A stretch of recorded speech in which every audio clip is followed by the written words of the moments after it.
Hey, folks, we are live. I am right now trying to put up a few links because I have not done anything to advertise this or anything.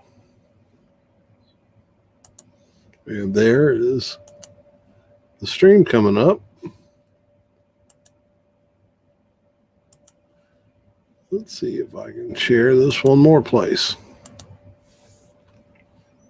And then we'll start talking about Super Bowl Sunday. Let's put this on the Doff and Dale page.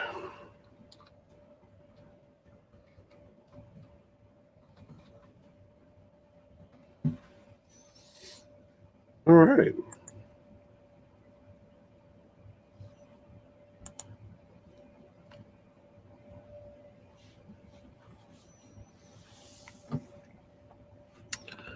Okay.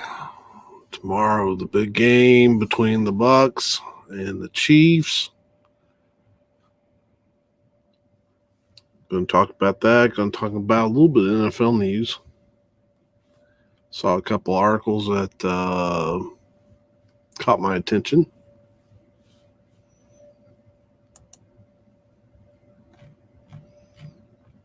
So I get them ready here. And let's see, any announcements? Right now,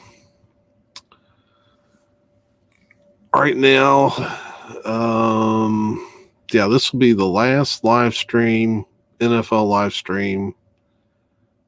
Well, I'll never say never. I don't anticipate another NFL live stream till time for the draft. I may try to do a draft live stream. I might even try to do a draft night live stream and get that first round and be talking about the draft that night. Don't know a whole lot about what I want to do. Always glad to finish what I started properly, and this season, as I've had a lot of fun with it. But I am mindful of the fact that we're not getting a ton of interaction here, and the views have not been great. They've been okay. And I kind of don't mind the doing it when even if the views are a little low, because especially when I'm having fun doing it. But I would like to try to make this. Hey, David. But I would like to try to make these live streams a little better, a little bit popping, a little bit more with activity. So I'll be kind of in the days ahead. I'll be kind of looking toward the future as far as what can I do to try to generate a little bit more interest. I think maybe I overestimated, being primarily. Well, I think I've overestimated a lot. I think I've overestimated NFL interest within the vinyl community. And I think I've overestimated awareness of this channel in the vinyl community. I don't think I'm as well known as I might have thought. I don't know. I don't know. I got a lot to figure out there. But I do enjoy having some football content on here, even though this is primarily a music vinyl CD channel, whatever you want to call it. So let's talk a little bit about some of the news. So one of the things that I saw earlier that really kind of irked me a little bit. Let me pull it up here. We'll go to share.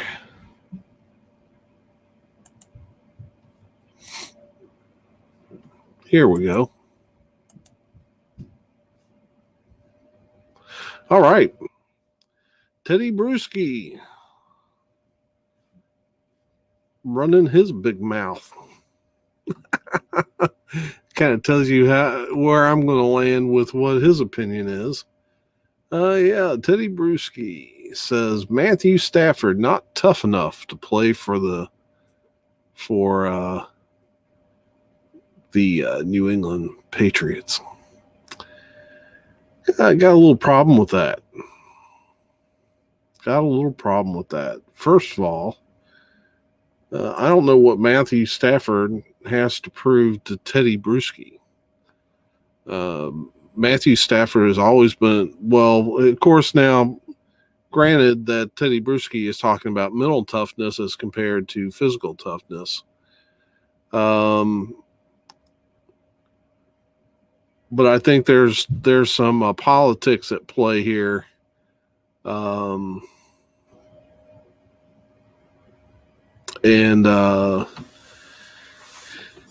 I'm not real crazy about that. So of course, Teddy Bruschi talks about how he would not be able to be tough enough to be coached by a coach like Bill Belichick.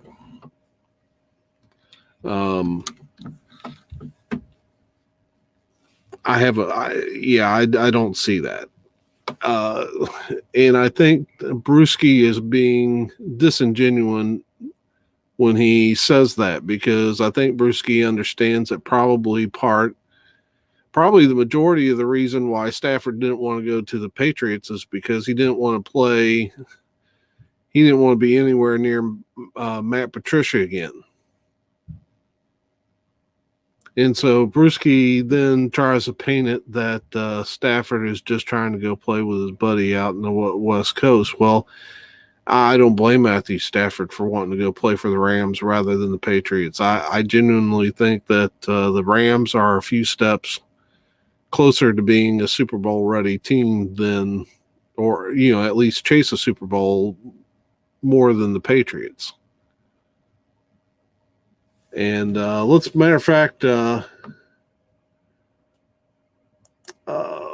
see here. Let's go NFL standings.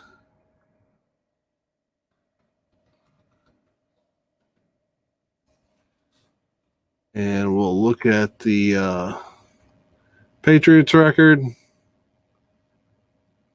Let's look at the Patriots. Oh, well, wait a minute. We got the whole. Is this the whole? All right, so we got the 7-9 Patriots.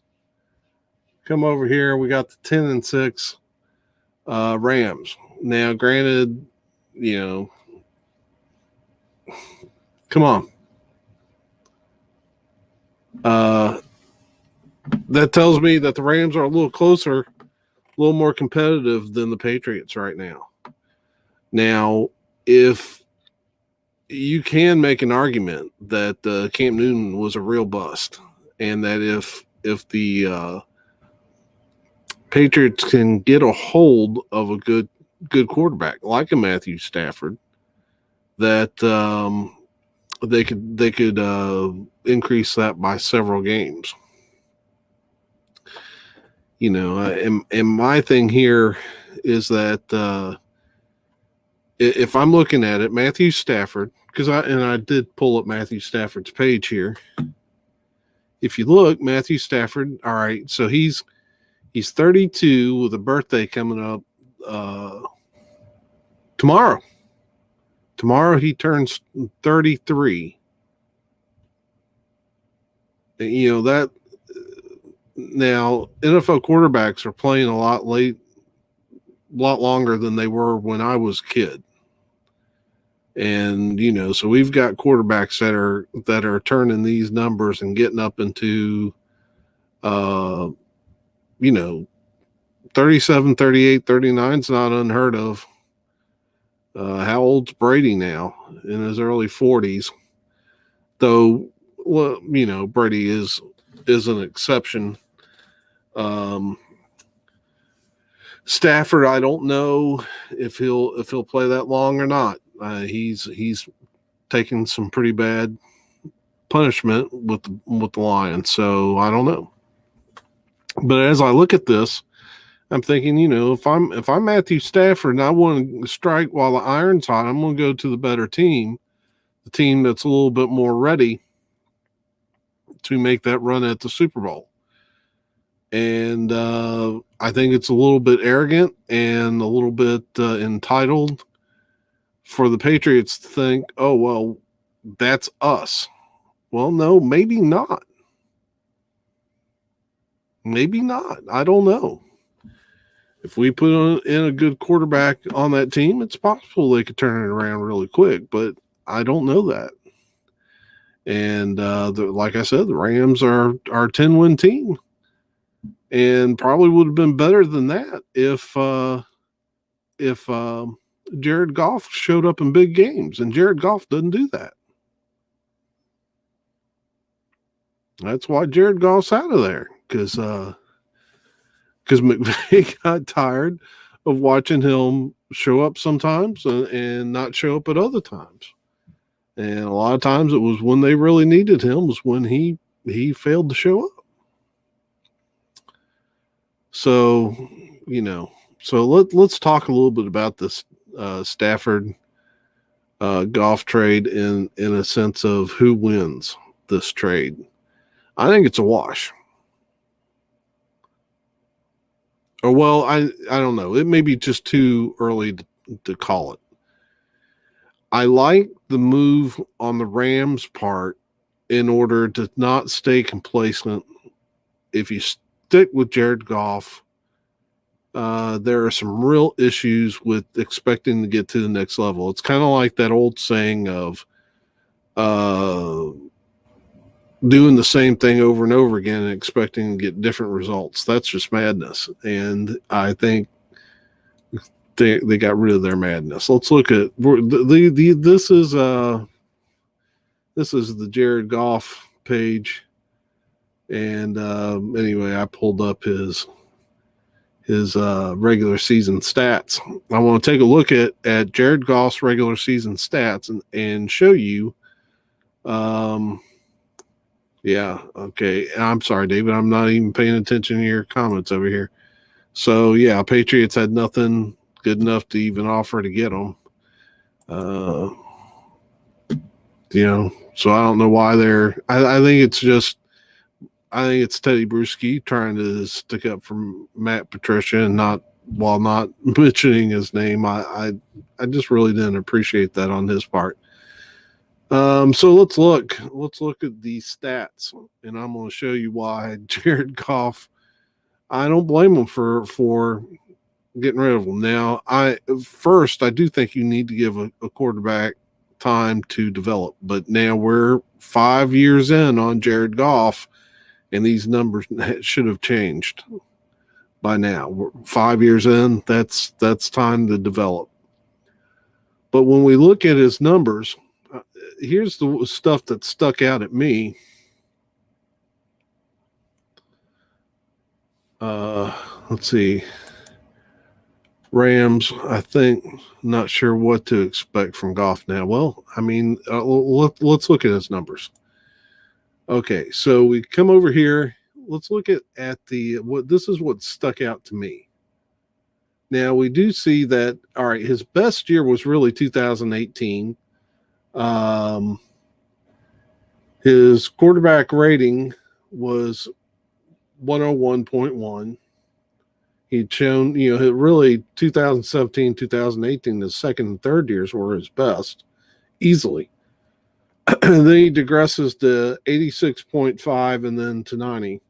And those aren't horrible numbers, but what they're indicative of is that he's not, these are happening because he's not showing up in the big games. I mean, you get some good games out of him, but then and then look at his production.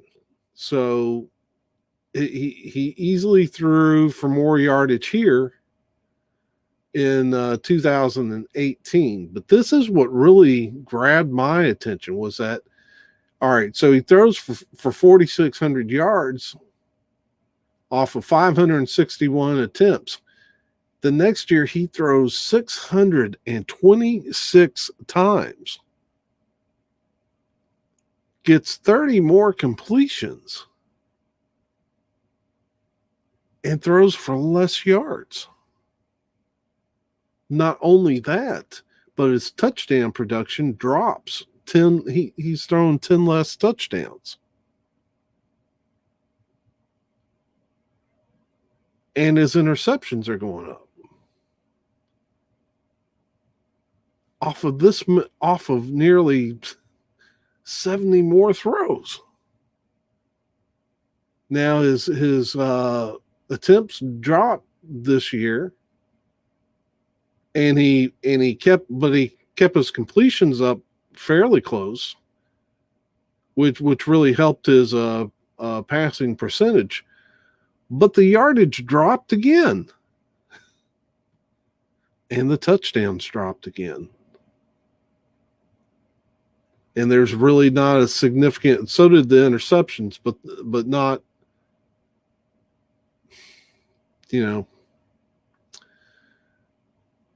So you're really losing. Now you've lost 12 touchdowns over the course of the season.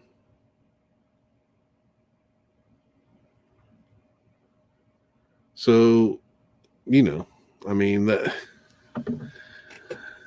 and I think that's what the Rams were expecting, was that this probably is not going to get better. What this tells me is that NFL defenses have figured out Jared Goff, and he's not improving. So his numbers are dropping because of it.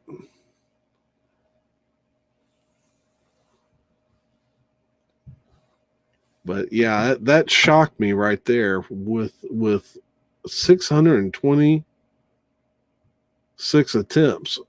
And then you watch his touchdowns drop by 10. 70 more passes and his touchdowns drop by 10. That's crazy. And then, of course, his touchdowns dropped again this year. Not as drastically, but still, these are not great. This is not elite level numbers. If he's consistently doing what he did in 2018, there's no issue. But you can't do this for these 2 years and expect there not to be an issue. So let's look at Matthew Stafford for a minute.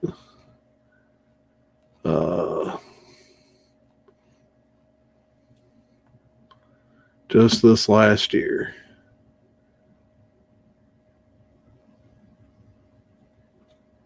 "26 touchdowns, 10 interceptions."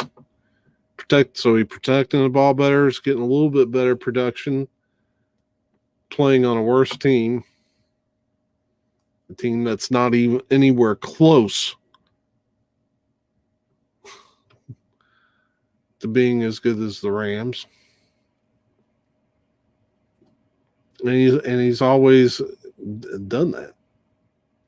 Now, of course, he didn't. The year before, he only played a half a season, so his numbers are kind of skewed there. But, the guy can throw. There's no doubt about it. Stafford can throw. So now, the other thing you have to consider with the Stafford Goff trade is the draft capital. And that was a lot. The Rams also gave up 2 first-rounders and either, was it a second or third rounder? The 2 first-rounders is what grabbed my attention. So what you have to do is wonder at, he's already played 2, 4, 6, 8, 10, 12 seasons. He's already got 12 NFL seasons on his body. He's about to turn 33 tomorrow. Not bad. Can you get another? You really need, to me, you really need another 5 to 6 years out of Stafford. And you need to hope you get a championship in there to make this trade worthwhile. But you know what? A couple of years ago, the Rams were really brazen and bold in trading, and it paid off for them. Maybe it pays off for them in this situation too. And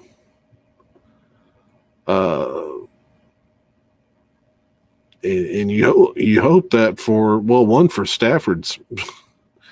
I mean, the kid's been through a lot. 32 is, I'm sorry, 32, and I'm calling him a kid, but that is over 20 years younger than me. So, yeah, he's been through a lot, and he's played well, and he's been loyal, and you hope that now I don't blame him for wanting to get out of Detroit. It's kind of why I was saying I don't think, even with all the draft capital, I don't know that this trade's great for Detroit. Goff will not be the answer for them. And maybe they don't expect Goff to be. Maybe that was kind of what they took. Maybe that's why they demanded so much draft capital.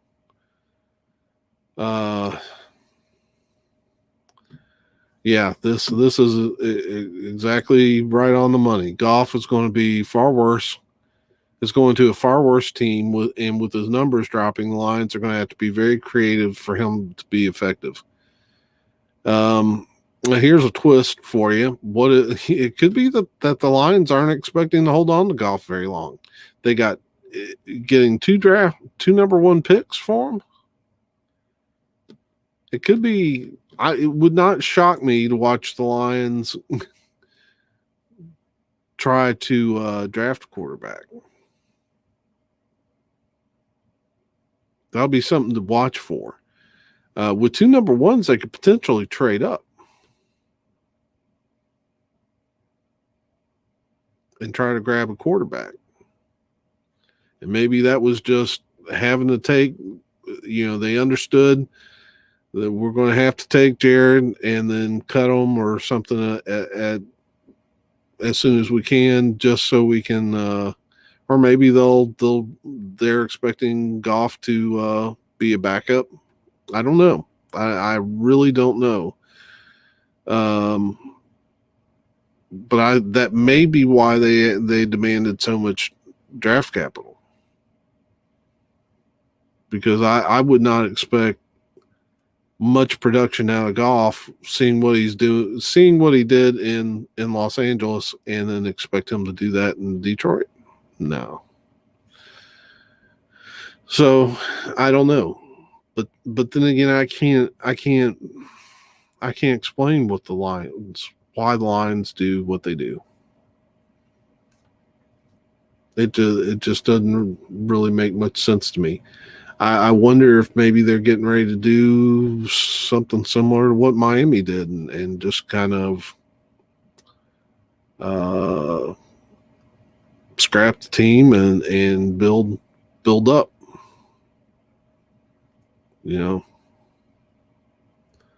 Rebuild from the ground up. Not that they're that far off the ground anyway. It's not like they'd be unloading much. All right. And so but now the reason why I just took it just really, really rubbed me the wrong way with Teddy Bruschi. And I'm going to talk about another player that kind of irritated me this week too. But it just really irritated me. Teddy Bruschi talking about Matthew Stafford not being tough enough.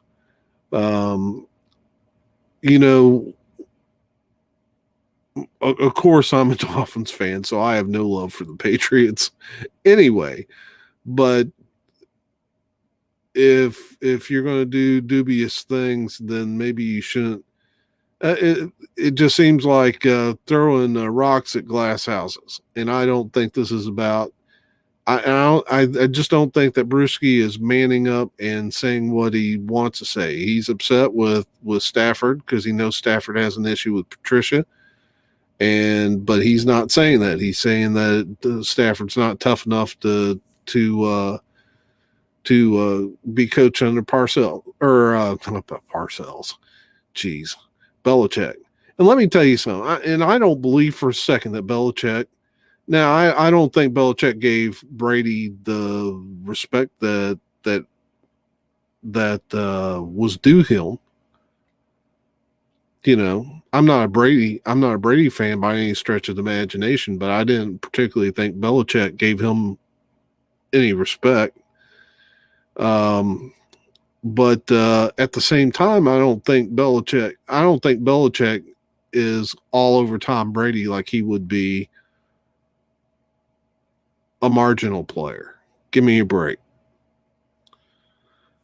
So, you know, talking about I do think, and Brady strikes me that even though I like I said, I'm not a Brady fan, I do think he is a self-starter and is professional, and I don't think that Brady ever gave Belichick much of a reason to get on him. So let's see here. I'm sure the Lions will definitely be looking at a quarterback, I believe, as well, and I agree that's why they demanded so much draft capital. Yep. So I really think Brewski needs to either be honest about his criticism or just zip his lip. And while we're talking about people that need to zip their lip, I'm probably going to surprise some friends of mine if they ever watch this live stream, because I have historically been a Brett Favre fan. I like the way he played the game, but Favre, let's see if I can pull this up. Brett Favre had to pop off about Deshaun Johnson this week.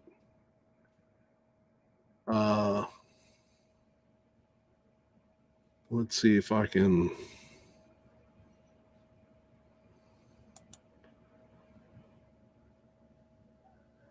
Yeah, here we go. Here's Brett Favre getting criticized. All right, so Favre said, "I'm kind of old school. You get paid a ton of money to do a certain job and just do it and let the chips fall where they may. I think we make too much money to voice an opinion, but I'm not saying he's wrong. I think it's a different day and time, and it'll be interesting to see how the organization handles it." Well, first of all, come on, Brett. If you're going to give an opinion, give an opinion. Stop with this wishy-washy crap. You get paid a ton of money to do a certain job and just do it and let the chips fall where they may. I think we make too much money to voice an opinion, but I'm not saying he's wrong. Wow. Could you stand on two sides of a fence at the same time any better than that? Too much money to voice an opinion, but he's not wrong. Come on, man. And so I was reading in a forum, people were taking shots at Favre that I didn't agree with. I think he needs to just keep his mouth zipped about Deshaun Watson because, yeah, Brett never kept his mouth shut when it was him underneath the spotlight. And you would think that as much as Ted Thompson painted Brett Favre, put Brett Favre in tough positions, because everybody, let's deal with the revisionist history or just the slant. Everybody is always busting on Favre now this is one place I'll defend him. Everyone's always busting on Favre for retiring so many times. Man, that's brainwashing from Ted Thompson. Ted Thompson doesn't want to be the guy, didn't want to be the guy to kick Favre to the curb. He wanted to kick Favre to the curb, but he didn't want to be the guy known for it. He just doesn't have any backbone. So what does he do? Well, keep putting it out there. Every January and February, Brett, are you going to play next year? Well, he's old. He was old. You ask a 37, 38-year-old quarterback in January or February, you going to play next year? Well, I'm probably going to say, yeah, I ain't trying to, I don't feel that right now. But then in June, May, June, when their bodies had time to heal up,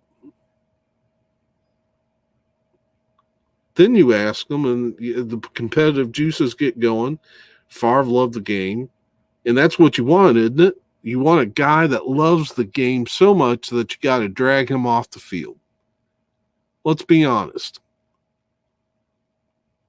And all these fans that keep bashing on Favre for all the times he retired, you really frustrate me because you're liars. You know that if you've got a good quarterback, you want him to be the type of competitor that you've got to drag him kicking and screaming off the field because he wants to be in there and he wants to be leading the men and he wants to be playing the game. Whining and crying because he kind of goes back and forth on his opinion. What do you expect? Play the game, You go out and play the game. Get beat up for 16 games and then come right off the field and say, yeah, I want some more, especially at 38. But give them time to heal, and, yeah, that's what you want. You want a good quarterback. If there was no Aaron Rodgers, there would be no controversy. They were lucky. They had a good quarterback behind him, the one that they knew that could play. Or at least they had a good handle on the fact that he could play. That's why they pushed him. Just like they try to do, and it wasn't even an original move. The 49ers tried the same thing with Joe Montana back in the early 90s. Tried to make Montana to be the villain so that they could get Steve Young in there because they felt like Steve Young was the future. But the problem was they couldn't turn people against Joe Montana. Montana didn't have anything. His record was too clean. Favre did some stuff that or allegedly did some stuff that you could kind of try to sully his image up a little bit. But you look at, yeah, and so it's not even a new thing. It's not even a new thing. 49ers didn't want to be the organization to kick Joe Montana out to the curb, so they just put him in a spot. And you know what? It happens to all the greats. Even if they don't have a great quarterback behind them. It happened to Marino. People forget about that. Marino, in good faith, was going to reconstruct his contract. He'd done it many times before. But once they got him out of the contract, David Wannstedt didn't want Marino. He wanted to go with Fiedler, Jay Fiedler. Big-eared interception thrower from Harvard. And granted, Marino was not looking like Marino of old. It was starting to get time for him to hang it up. And but they didn't tender him an offer. And so now he's got to entertain, fortunately, guys like Denny Green, who's in Minnesota at the time, offered him a contract, so at least he could decline it and walk out of the NFL with his head held high. But yeah, the people do that to these quarterbacks all the time. So I don't know why Favre's talking crap about Deshaun Watson. All right, if Deshaun Watson was told that he would have some input, and now he's not getting that input, I don't blame him. Texans aren't doing anything. They're not doing him any favors. They don't seem to be too interested in putting a winning team on the field.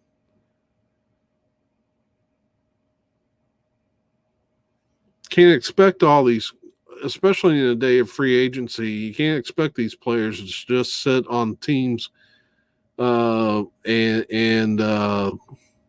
teams that have no desire to go out and make a winning franchise. You know, the teams that are only going to do so much and then hope that they fall into a good team. We've got some teams around here like that. That's why I'm a Dolphins fan and not a Bengals fan. Bengals have always been like the Kmart of NFL franchises. The only time they're good is when they fall into a good team, but they don't actually aggressively try to be a winning franchise. You know, that's why you don't see rabid fandom for teams like the Bengals. Here in I'm in Kentucky, I'm in Louisville, and I can find sports bars that are dedicated to teams like the Vikings and the Steelers and the Packers. But yeah, you'd think this close to Cincinnati. Well, we're not finding nothing. So, all right, man, I'm just rambling on about these quarterbacks. Anyway, yeah. And I'm torn on what to do about our quarterback. I want to believe in Tua. He's a great kid. Sometimes, and I don't really want to give up the draft capital. Here we go. Let's see. I really don't want to give up the draft capital necessary to get Deshaun Watson, but then again, I don't know. It's so hard to get a good quarterback. Texans need a lot of help. They traded away so many good players, and they've also gotten some. We've sent them some. Larry Tunzel and Kenny Stills. But yeah, I just yeah. Welcome to the jungle. Oh, please. Kitty cats. That's what the Bengals are. Kitty cats.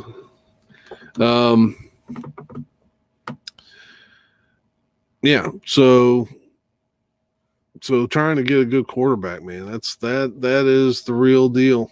Trying to think what else is going on. Did I have anything else? Any other? It seems like it's been kind of quiet. There we got an article I was looking at earlier. Marshall Faulk and Isaac Bruce talking about the Stafford golf trade. Both of them kind of lukewarm. I think Bruce was more in favor of it than Faulk, but again, I think that has a lot to do with draft capital and such. What did I? Oh, well, there's this live stream where I was trying to share it. Okay, so I think that so let's talk a little bit about the Super Bowl. I think most people are. I looked at an article on picks. I think most people are picking the Chiefs. I think. Oh yeah, you're right, David. They did cut Kenny Stills. Because I remember some Dolphin fans saying we needed to try to get him back. And I wouldn't be against that. I kind of, well, he was pretty decent with us. I don't know if he's like a number one level, makes good number one. Devontae Parker, I think, has the ability to be a good number one if he can. He just and he is trying to stay healthy. He's trying to stay on the field. But he I know he missed 1 or 2 games this year. And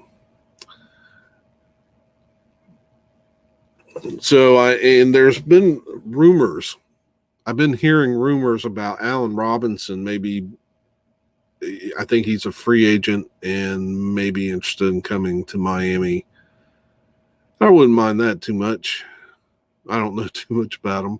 Been playing with him some on Madden, so that he's done pretty good for me in Mutt League. Yeah. So yeah, getting back to the Super Bowl, kind of did a Google search. It looks like everybody's going to be cleared to play. I think everybody took COVID test either yesterday or this morning, and I think everyone's passed them. I think they'll do another COVID test in the morning, and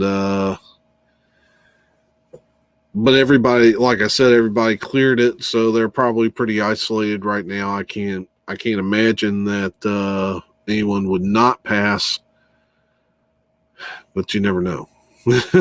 So, I mean, it's still in the realm of possibility that tomorrow we could wake up and find out that someone's been declared ineligible due to COVID. But as of right now, I think it's not looking likely. I think it looks pretty good that everyone get to play. I'm going with the Chiefs, and not just because I'm rooting for the Chiefs. I mean, if I'm being honest, yeah, I'm rooting for the Chiefs to beat the Buccaneers' brains out because Dolphin fan, I don't like Tom Brady. I don't like Rob Gronkowski. Yeah, I want to see them get their brains beat in. Realistically, I think it's I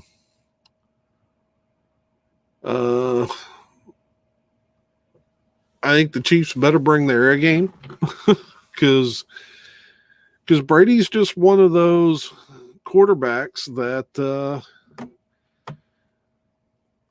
he's not going to give you anything. He's not going to. He's worked hard. He's solid. He doesn't make a lot of mistakes. He's not going to just give you stuff. So they have really got to. They've really got to come out and play a good, solid game. Don't take these Buccaneers for granted. And, yeah, I just think I am concerned. As I say that, it could be, I think if one thing Buccaneer fans need to keep in mind too is that Brady is getting older and there will be bad days. And hopefully for them, I know for them, they hope that one of those bad days is not tomorrow. But as he gets older, there will be more bad days and they'll get more and more frequent. But the Chiefs better not count on that bad day being tomorrow. On the flip side, what is it Ric Flair said? In order to be the man, you got to beat the man. And right now, the Chiefs are the man. Patrick Mahomes is the man.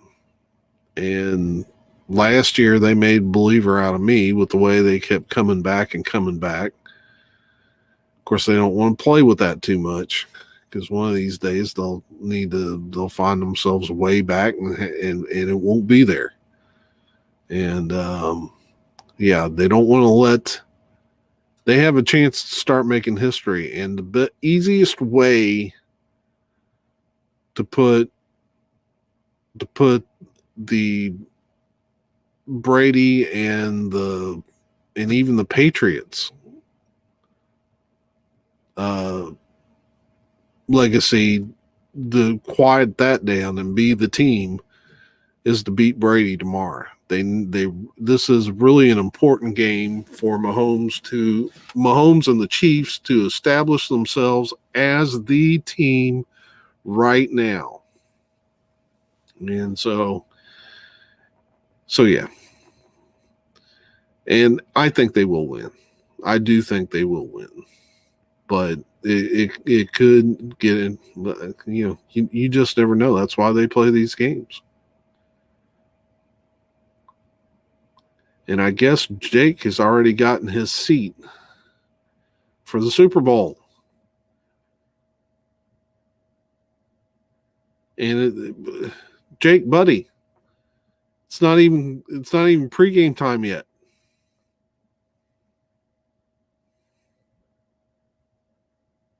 That's a good seat, though. All right. So anyway, it's been fun, David. I'm glad you came in. I don't know if you're still here, but I'm glad for someone to be in here tonight. It's been a good season. And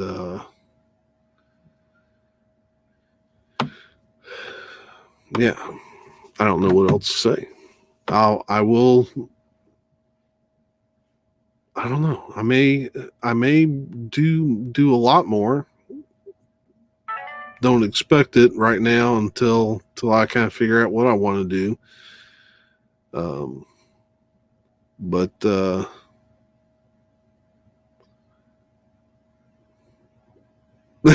yeah, he's ready. Oh man, he's got his little indention right here in that pillow. I usually sit over here on the left side because there's an end table. I can put a Coke on there or something, or one of my Propels, and we watch it on the big screen. But yeah, I just am trying to figure out. I would like to get some interaction in here, and make these live streams a little more lively, and yeah. So like I said, it's been a good season. We're going to root for the Chiefs tomorrow. And will I come back for, I don't know. I might come back for a live stream at some point next week to talk about the Super Bowl, especially if there's any kind of big news. We'll see. I got to figure out a strategy, and we'll do that. So anyway, have a good night, folks.